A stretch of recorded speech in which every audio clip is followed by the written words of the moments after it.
Hola, ¿cómo les va? Bienvenidos, me estoy acomodando. Bienvenidos a este nuevo Mates con Historia. Le damos las bienvenidas a los nuevos suscriptores del canal, los que están de alguna manera conociendo esta iniciativa. Mi nombre es Pablo Yurman, soy abogado, doctor en Ciencias Jurídicas y Sociales, vivo en Rosario desde que nací, estoy casado, tengo 3 hijos.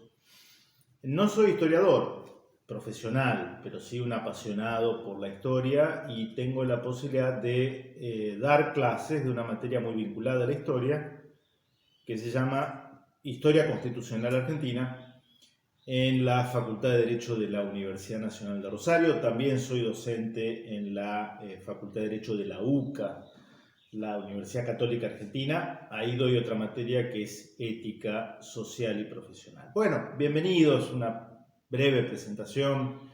Hoy vamos a ver la importancia de los cabildos.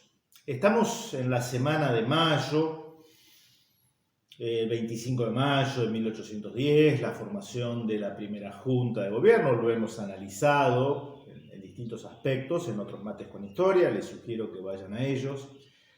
Y hoy nos vamos a detener en algo que me parece importante, entender qué era el cabildo, porque tenemos, por lo menos los argentinos, la imagen del cabildo de Buenos Aires, aunque hay que decir alguna, o hay que hacer alguna aclaración. Pero ¿qué eran los cabildos, no? Ese edificio tan emblemático. Vamos a tratar de poner imágenes de distintos cabildos, ojalá que encuentren la de su lugar.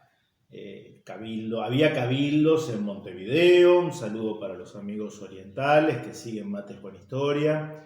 Había cabildos en Buenos Aires, había un cabildo en Luján, cerca de Buenos Aires, donde está la Basílica de Nuestra Señora de Luján, la patrona de la Argentina, Uruguay y Paraguay.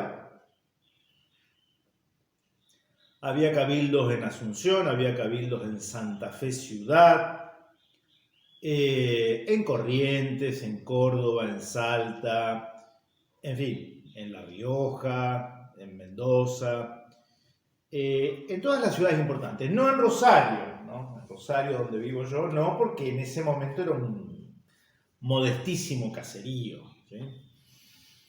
Y esto nos lleva a entender que el cabildo era la autoridad municipal, es decir, nos lleva de la mano a lo que fue la fundación de las ciudades, ¿no? Por parte de esa España conquistadora, pobladora, evangelizadora de lo que hoy llamamos América, ¿sí? Y los españoles se tomaban muy en serio la cuestión de la fundación de una ciudad. En esto hay que reconocer que España había adquirido una gimnasia.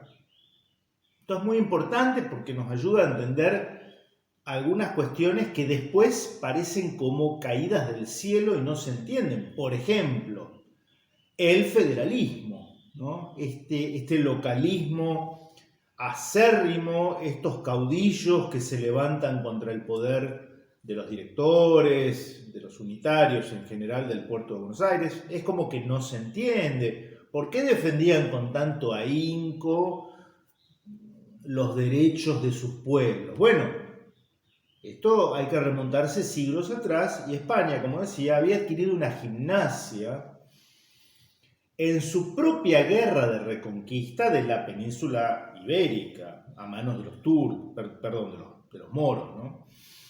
La habían ocupado durante 7 siglos, esos reinos españoles dispersos van luchando contra el invasor moro, lo van desalojando poco a poco, 7 siglos duró.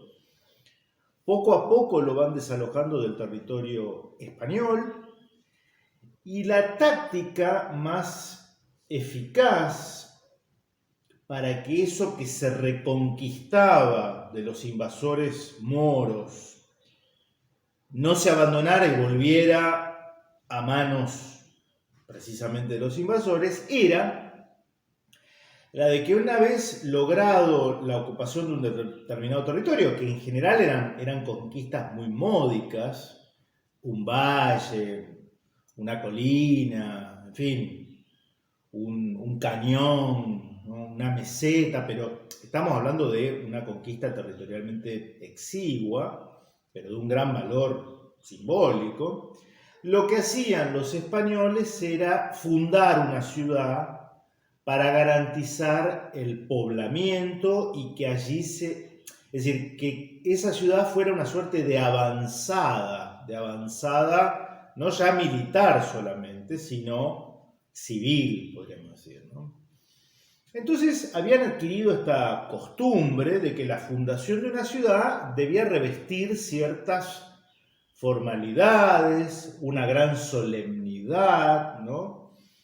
Y por eso en América va a haber, por ejemplo, no cualquier conquistador podía fundar una ciudad donde se le ocurriese y si no tenía permiso para hacerlo, no lo podría concretar, ¿no?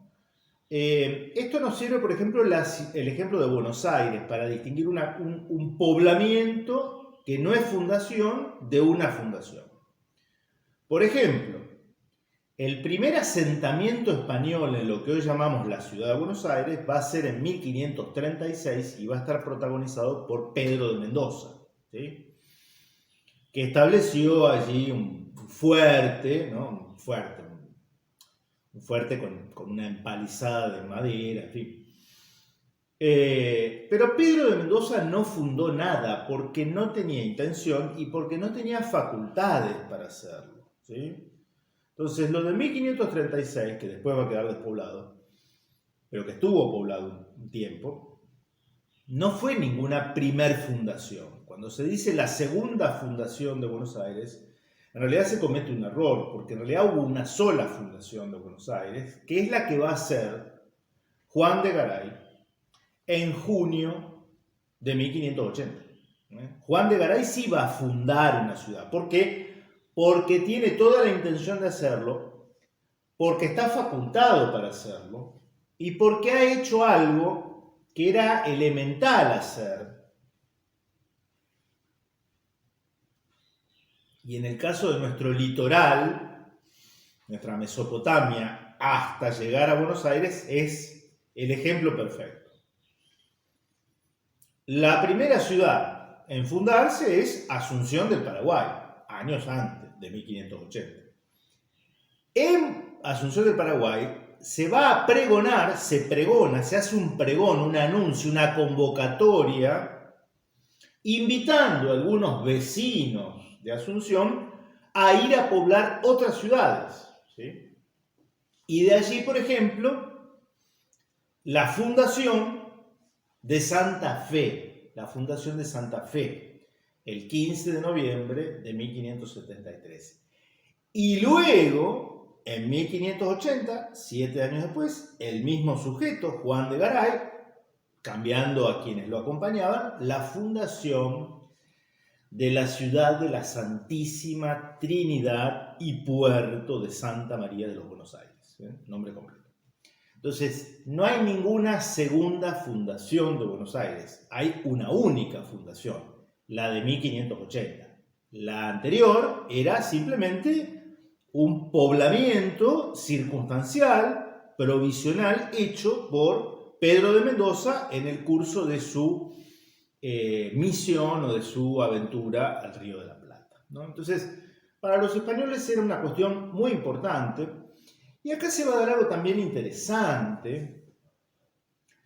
El descubrimiento de América, de un nuevo mundo, también activa en la mentalidad colectiva europea, no solo española, una cuestión utópica, ¿no? No es casual que para el comienzo del siglo XVI, Tomás Moro, le dedicamos un mates con historia a su martirio, Tomás Moro, ese gran humanista inglés, va a escribir su célebre obra Utopía. Es decir, había, como un sello de época, la idea, porque Europa tenía sus problemas, ¿sí? Problemas estructurales, el agotamiento del sistema, el pasaje del sistema medieval al renacimiento, en fin. Había una crisis de época. Crisis significa eso, pasaje, ¿no? Paso de una etapa a la otra.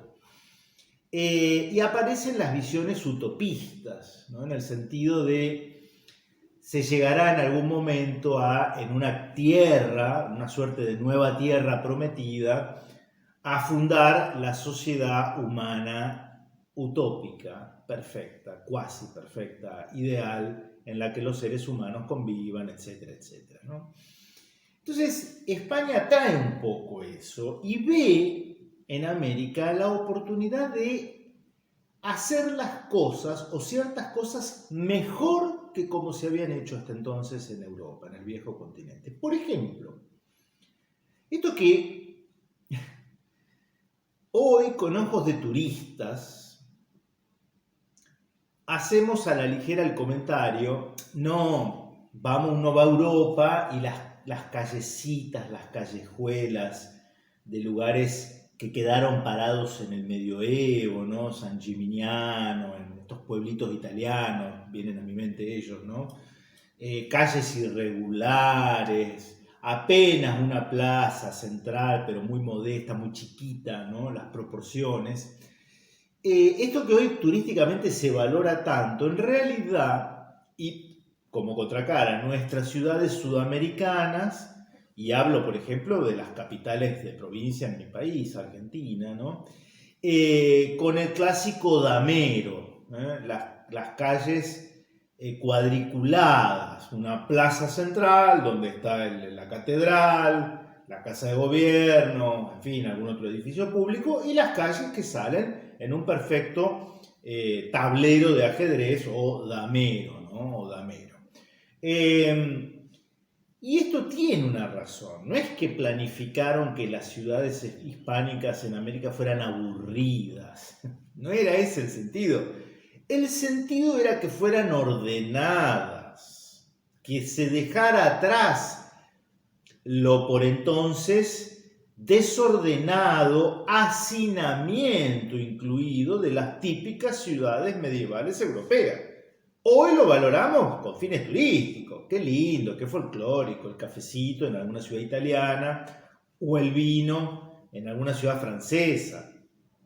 Pero antes había un hastío respecto de esas ciudades en las que la gente vivía de modo amontonado, lo que facilitaba, entre otras cosas, la propagación de pestes, ¿sí? Eran ciudades, las medievales, europeas, en general poco ventiladas. Lo único que destacaba era la gran catedral y una plaza en torno a su ingreso, ¿sí? Y por eso España dice y piensa, vamos a hacer ciudades aseadas, aireadas, ventiladas. Por eso era importante la orientación, tenían que estar cerca de un curso de agua, en fin. Se estudiaban de dónde predominaban los vientos para construir las ciudades y que éstas fueran ventiladas. La idea de ventilación, que hace 2 años corroboramos que esto era así, ¿no? Vinculada a lo higiénico, ¿Se entiende? Podríamos abundar en infinidad de detalles, ¿no? Y la fundación de las ciudades era en un día y en una hora ante un escribano, el fundador en primer lugar, los pobladores, pero que además habrían de ser los primeros vecinos. O sea, no todo poblador es vecino de modo automático, ¿no? Porque para ser vecino de la ciudad tal o cual, se requerían una serie de requisitos, ¿sí?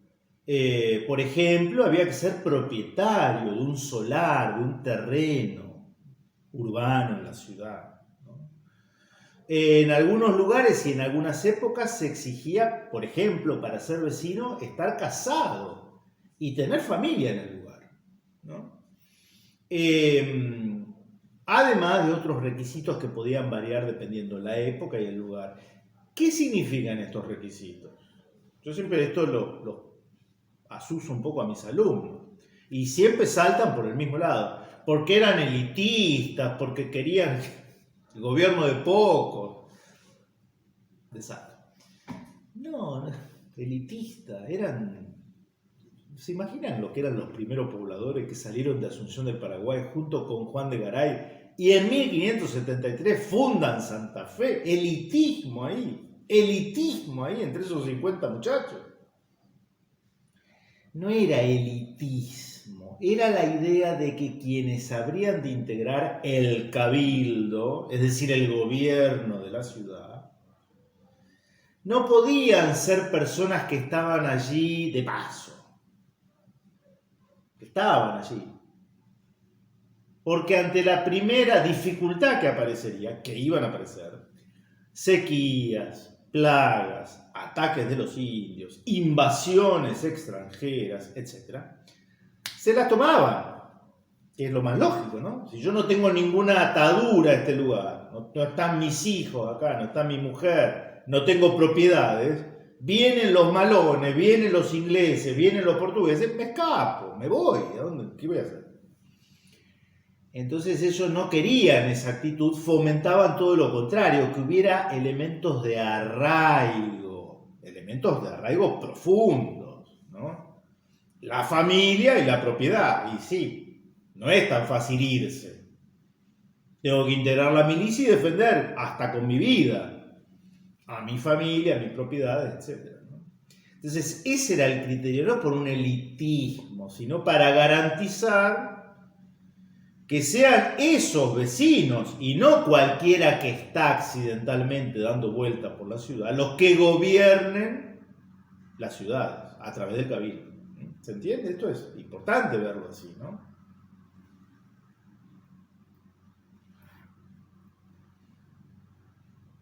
Por tanto, durante mucho tiempo, sobre todo en los primeros tiempos, solo los vecinos tienen el privilegio, pero también el deber de integrar el cabildo.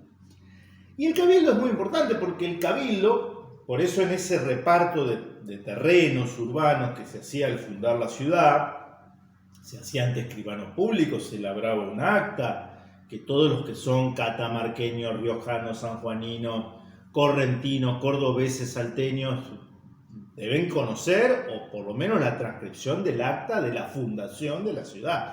Por supuesto, también hay actas de las que se fundaron hace 60 años, ¿sí? Pero estamos refiriéndonos a aquel periodo histórico. Las ciudades fundadas por españoles. Y se establecía un plano en el que se distribuían los terrenos. Por supuesto, la plaza central, la plaza mayor, en cuyo ámbito estaría el cabildo, la iglesia matriz, que podría o no ser catedral luego, ¿no? Pero en el inicio no era la catedral, pero era la iglesia matriz.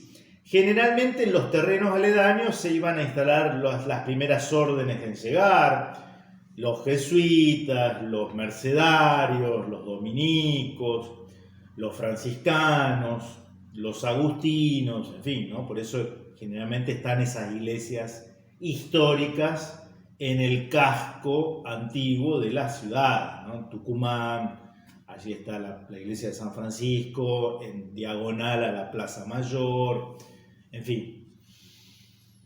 Y el cabildo se integraba por los alcaldes y una serie de funcionarios. No va a haber un intendente, esto va a venir mucho tiempo después, pero lo cierto es que el cabildo proveía los cargos que debían ser desempeñados por vecinos, y no solo gobernaba la pequeña urbe que iba creciendo, sino toda su jurisdicción, porque esto involucraba lo que era la zona de huertas y quintas y la zona de estancias, ¿sí? Entonces, no era decir cabildo, que en otras partes de América se le decía ayuntamiento o consejo o concilio, en fin, es lo mismo. No es solo el gobierno de la urbe, sino de toda la zona de influencia. Y esto es muy importante, porque durante siglos uno cree que esta pobre gente vivían pendiente del decreto real que firmaba Su Majestad el Rey en el Escorial, a 10.000 kilómetros de distancia. Y eso era algo muy lejano. O sea, la autoridad del monarca se reverenciaba, se la apreciaba, pero era algo tan distante, incluso para lo que es el ámbito del Río de la Plata. El virreinato del Perú, con sede en Lima, el virrey en Lima, cuando en realidad la mayor parte de la gente viviría y moriría sin conocer otra zona que su comarca, ¿no? Que su comarca. Entonces, los pueblos de América, la autoridad real con la que convivían durante su vida era la del cabildo. Estaba el alférez, estaba el portaestandarte, estaba el alguacil mayor, en fin, esto lo pueden buscar en cualquier libro, ¿no? Y la importancia entonces de los cabildos va a ser el elemento aglutinante de esas poblaciones que vivían aisladas del resto, salvo algunas comunicaciones esporádicas, pero que empiezan a adquirir una fuerte identidad localista, una idiosincrasia que hace que se ame lo propio y lo inmediato, ¿no?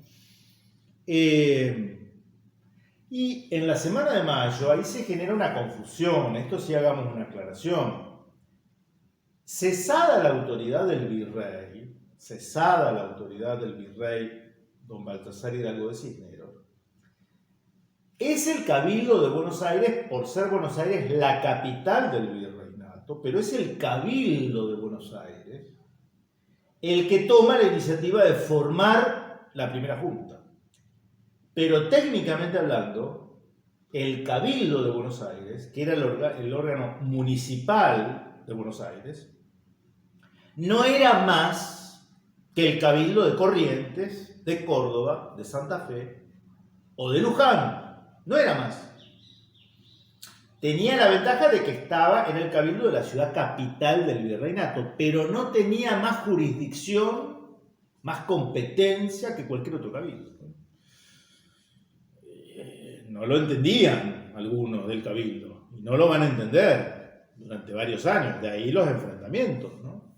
De ahí los enfrentamientos civiles. Y les voy a leer, para finalizar, ya lo he leído, Vicente Sierra, Así se hizo América, un espectacular libro, regalo de mi amigo Maxi Geminelli, Así se hizo América, de Vicente Sierra, donde dice lo siguiente, lo va a citar a Juan Bautista Alberdi, el padre del liberalismo argentino, ¿no? Y fíjense, uno de los hombres de mediados del siglo pasado, siglo XIX, de mayor relieve en la historia argentina, cuyo libro Bases se considera fundamento de la Constitución de 1853, Juan Bautista Alberdi, le dedicamos hace poco un mates con historia, quien se destacó por su fobia antihispánica. Esto es cierto, Alberdi era antihispánico, ¿no? Consecuencia de la literatura de guerra que surgió con la lucha de la independencia. En las postrimerías de su vida escribió, el último Alberdi, digamos, ¿no? Esto: antes de la proclamación de la República, la soberanía del pueblo existía en Suramérica como hecho y como principio en el sistema municipal que nos había dado España. El pueblo intervenía más que hoy en la administración pública de los negocios civiles y económicos. El pueblo elegía a los jueces en lo criminal y en lo civil en primera instancia. Elegía a los funcionarios que tenían a su cargo la policía de seguridad, el orden público, la instrucción primaria, los establecimientos de beneficencia y de caridad, el fomento de la industria y del comercio. Está hablando Juan Bautista Alberdi, el pueblo tenía bienes y rentas propios para pagar a esos funcionarios, en que nada tenía que hacer el gobierno político. De este modo, la política y la administración estaban separadas. La política pertenecía al gobierno, la administración al pueblo inmediatamente. Fin de la cita. Continúa Vicente Sierra. Es esta una aguda observación de Alberdi, quien después de tan significativas palabras agrega, y volvemos a Alberdi, los cabildos, representación elegida por el pueblo, eran la autoridad que administraba en su nombre sin injerencia del poder. Este sistema, que es hoy base de la libertad y del progreso de los Estados Unidos de Norteamérica, existía en gran parte de América del Sur antes de la Revolución Republicana. Insisto, y existía en gran parte de América del Sur antes de la Revolución Republicana. La revolución, ¿sí? La Revolución de Mayo, extraviada por el ejemplo del despotismo moderno de Francia, que le servía de modelo, cometió el error de suprimirlo. Cometió el error de suprimir los cabildos. En nombre de la soberanía del pueblo, se quitó al pueblo su antiguo poder de administrar sus negocios económicos y civiles. Fin de la cita de Juan Bautista Alberdi que hace Vicente Sierra. Algo hemos dicho en cuanto a que la Revolución de Mayo no se hace invocando el precedente de la Francia revolucionaria, pero bueno, son opiniones de Alberdi. Me parecía interesante traerlo a Alberdi, como lo hace Vicente Sierra, porque rescata la institución del cabildo, heredada de la denostada España de la conquista. Una democracia representativa en serio, con las características que el propio Alberdi describe, ¿no? Que luego va a ser suprimida. El que va a disponer la supresión de los cabildos va a ser nuestro inefable personaje. Rivadavia suprime los cabildos porque él quería suplantar ese poder y agregarle otras facultades. En fin, en la semana de mayo me parecía interesante traer a conocimiento, a reflexión, siempre digo junto con ustedes, la institución del cabildo. Espero que les haya gustado, que disfruten el feriado del 25 de mayo. Nos vemos la próxima.